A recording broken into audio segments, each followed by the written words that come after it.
comento, el presidente Donald Trump firma ya una orden ejecutiva para imponer un arancel global de 10%, luego de que la Suprema Corte de Estados Unidos invalidó la mayor parte de los gravámenes que estableció el año pasado. Además, Donald Trump prometió una serie de investigaciones que podrían permitirle aplicar nuevos impuestos a las importaciones. La Suprema Corte no anuló los aranceles, solo anuló un uso específico de los aranceles bajo el IEPA, declara Trump a periodistas en la Casa Blanca en referencia a las facultades de emergencia que el tribunal consideró ilegales. Ahora iré en una dirección distinta, probablemente la que debía haber tomado desde el principio. Ahora, ¿qué otra ley aplicará Trump para imponer arancel de 10%?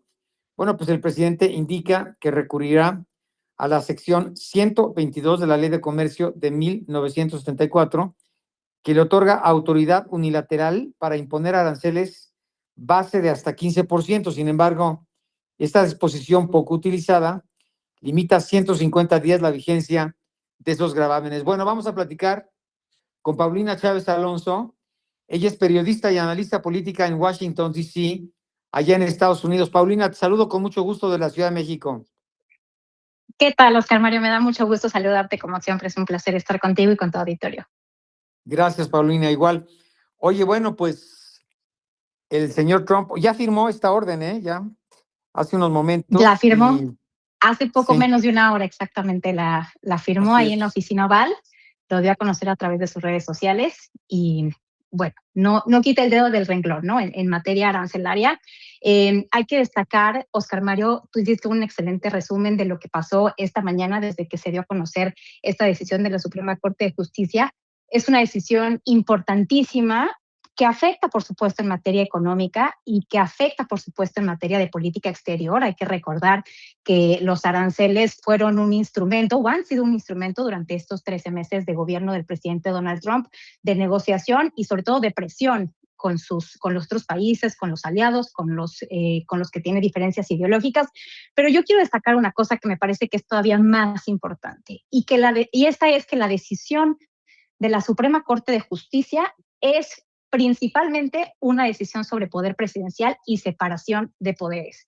Y creo que eso es una buena noticia porque finalmente hemos visto en estos 13 meses de gobierno a un presidente Trump que ha expandido o ha tratado de expandir los límites del poder presidencial, está probando hasta dónde le alcanza, tiene un Congreso que cuando no le da la razón simplemente es ignorado por el presidente, y teníamos una corte que en la gran mayoría de sus fallos había sido favorable en esta expansión de poderes, ¿no? La decisión de esta mañana me parece que es muy destacable en ese sentido porque determina con total contundencia y sin ningún tipo de tapujo y sin ningún tipo de confusión que le corresponde al Congreso de los Estados Unidos legislar en esta materia.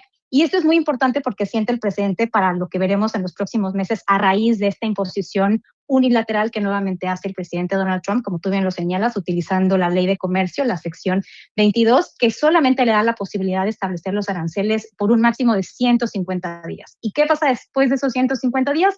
Que el Congreso tiene que decidir, es decir, el Congreso tiene que legislar, es materia del Congreso. La propia decisión de la Suprema Corte, que hay que decirlo, fue el autor de la decisión, es el presidente de la Suprema Corte, el juez John Roberts. No se pronuncia sobre si la imposición de aranceles es una buena política o una mala política, pero sí deja claro que es una política en materia de impuestos y que esa es una facultad exclusiva del Congreso de los Estados Unidos. Bueno, aquí, Paulina, también hay que destacar que el tribunal no abordó si los importadores tendrán derecho a los famosos reembolsos, dejando esta decisión pues a una instancia distinta o inferior, y de concederse plenamente, pues las devoluciones podrían ascender a 170,000 millones de dólares, que es más de la mitad de los ingresos generados por los aranceles. Y bueno, la Casa Blanca pues ha prometido sustituir los gravámenes con otras herramientas, aunque será pues más complejo restablecerlos, y el presidente probablemente pues enfrentará mayores límites sobre su alcance y duración, porque como tú bien señalas, Trump ha defendido su programa arancelario como esencial para relocalizar la manufactura en Estados Unidos como instrumento de política interior, pero obviamente también, pues, todo hacia una economía proteccionista. Y, pues, previo al fallo, se estima que una decisión amplia en contra reduciría la tasa arancelaria efectiva de 13.6% a 6.5%, que es un nivel no visto desde marzo. Entonces, aquí hay un juego de cifras que todavía no queda muy claro cómo va a ser, ¿no? Y es que esta es una parte de personalidad, una parte importante de la personalidad del presidente Trump, que es anunciar algo sin dar detalles sobre cómo va a ser la implementación. Por Exacto. supuesto, lo que tú mencionas es cierto. Ahora la gran discusión vendrá si las empresas podrán acceder a estos reembolsos, que siguen la lógica de la decisión tomada esta mañana, ¿no? Al final del día, si ellos fueron objeto de una decisión que ahora es considerada ilegal, pues ellos tendrían, en teoría, el derecho a que se les reembolse todos esos gravámenes que pagaron de manera ilegal y adicional. Esa será una discusión en la que estaremos, yo creo que durante los próximos meses, si no es que incluso los próximos años. Tendrá que seguir su curso legal en las Cortes y hay que recordar que estamos evidentemente en tiempos sin precedentes, ¿no? Veremos qué es lo que pasa con esta decisión. Pero creo que también es muy importante señalar, Oscar Mario, que este tema de la imposición de aranceles, a diferencia de otros temas en los cuales el presidente Trump ha logrado total complacencia por parte del Congreso, este es un tema que divide a la bancada republicana, particularmente en la Cámara de Representantes, que son precisamente los que tienen la facultad, como dicen aquí, el poder del bolsillo, ¿no? El poder de darle y de establecer el presupuesto. Es una decisión que les da un poco de margen de maniobra, lo hemos visto en las reacciones iniciales por parte de algunos congresistas, que ahora tendrán que decidir. Hay que recordar que este es un año electoral, tenemos elecciones intermedias a finales de este año, el próximo mes de noviembre, y el tema de la imposición de los aranceles ha generado una muy significativa alza de los precios aquí en Estados Unidos. Es el tema que está en la mente de todos los votantes, es la principal preocupación y es también el principal generador de incomodidad y de inconformidad y de rechazo a la presidencia del presidente Donald Trump, junto con la política migratoria y el manejo de la política migratoria, ¿no? Entonces, los congresistas, que de por sí están incómodos y de por sí ya tuvieron que romper filas con el liderazgo republicano hace unos días cuando votaron con los demócratas para repeler los aranceles impuestos a Canadá, ahora tendrán que decidir si quieren defender su asiento, sobre todo los que están en asientos vulnerables, en distritos con mucha presión de votantes que están viendo esta alza de precios derivada de los aranceles, o si le darán gusto a un presidente y a una de sus políticas, que hay que decirlo también es una de las más impopulares. Entonces, viene, por supuesto, todo un tema de discusión. Las Cortes tendrán que seguir el curso legal de todos estos recursos que se estarán interponiendo durante los próximos meses. Vendrá si hay una posible legislación para poner, digamos, que esta imposición de aranceles en la ley, siguiendo lo que ha dicho la Corte el día de hoy.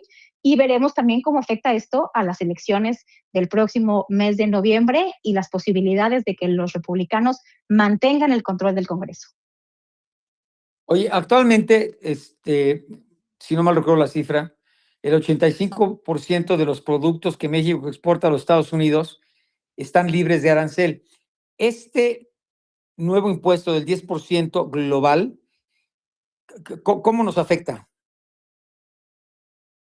Pues mira, creo que todavía es pronto para tener un dictamen sobre cómo va a ser la imposición. El Sí. propio secretario de Economía me parece que ha anunciado ya que estará viajando a Washington en los próximos días para tomar rienda de las discusiones que estarán llevando a cabo en los próximos días. Aquí también hay que destacar un tema que también ha sido una de las particularidades del presidente Donald Trump y ha sido su política de la excepción.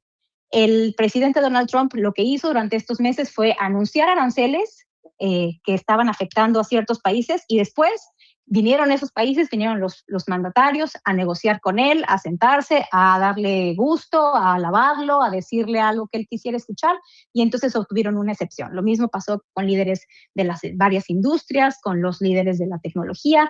Entonces se impuso mucho esa política de la excepción que daba paso a las negociaciones que tampoco fueron lo más transparentes y lo más abiertas al público, simplemente se anunciaba, ya llegamos a un acuerdo, esto ya lo pospusimos, esto va a cambiar. Entonces supongo que en los próximos días tendremos que ver cómo se desarrolla esta negociación y cómo finalmente afecta. Lo que él ha dicho es que efectivamente es un 10% de arancel a todos los países del mundo. Nosotros tenemos, por supuesto, el Tratado de Libre Comercio que se renegoció a principios de la primera presidencia del presidente Donald Trump, y entonces tendremos que revisar efectivamente si no se contrapone y cómo se puede defender todas estas cláusulas de libre comercio. Pero al final también hay un mandato a un tiempo muy limitado, que son 150 días. Entonces ya después de eso también tendremos que ver cómo reacciona el Congreso ante esta decisión. Oye, bueno, ojalá que esta medida por lo menos entretenga un poquito al presidente Donald Trump, porque está ahorita pues también muy ocupado con la amenaza de guerra con Irán, con apropiarse de Groenlandia, con derrocar al régimen cubano. Pues tiene muchos frentes abiertos, ¿no? Le encanta, ¿no? Muchos frentes abiertos y mira, de manera muy particular, muchos frentes abiertos en materia de política exterior. Y eso, te comento, no ha sido bien visto por el electorado acá, porque hay que recordar que su premisa fundamental era America First, los Estados Unidos primero.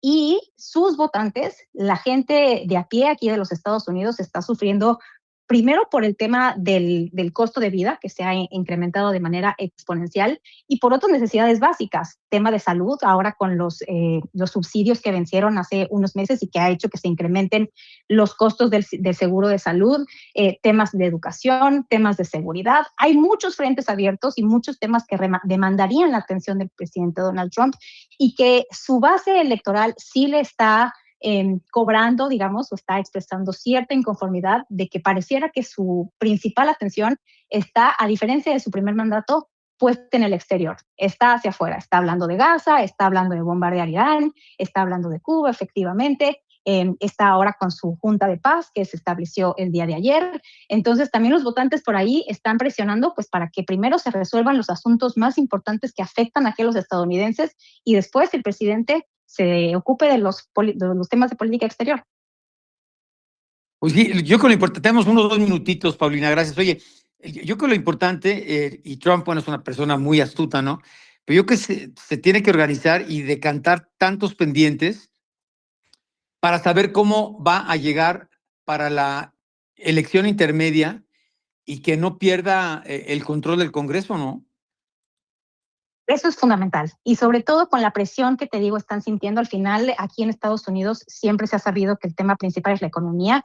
La economía fue lo que catapultó a Trump a este segundo mandato, y hay un gran descontento por parte de la población porque los costos se han elevado de manera muy significativa. Entonces, lo que le piden en buena medida los militantes del Partido Republicano, muchos de los representantes y los senadores que se estarán presentando a la reelección o tratando de buscar la reelección en las elecciones de noviembre, pues es eso, que se enfoque en los problemas aquí internos y que pues trate de dar los mensajes que necesita escuchar un electorado que por lo pronto está decepcionado, se siente abandonado y que de manera muy contundente puede hacer sentir esa decepción en las urnas el próximo mes de noviembre. Sería importante también, Oscar Mario, antes de concluir, el discurso que dará el Estado de la Unión el próximo martes el presidente Donald Trump es este tradicional discurso que da ante el Congreso, y pues bueno, ahí veremos si empieza a delimitar ya las prioridades para estos próximos meses y cuáles serán los temas principales de la campaña rumbo al mes de noviembre.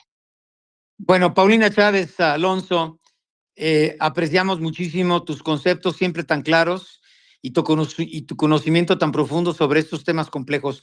Gracias, Paulina, y si nos permite seguir en contacto, ¿no? Es un gusto siempre platicar contigo y con tu auditorio, Oscar Mario, estoy a tus órdenes. Gracias, Paulina Chávez Alonso.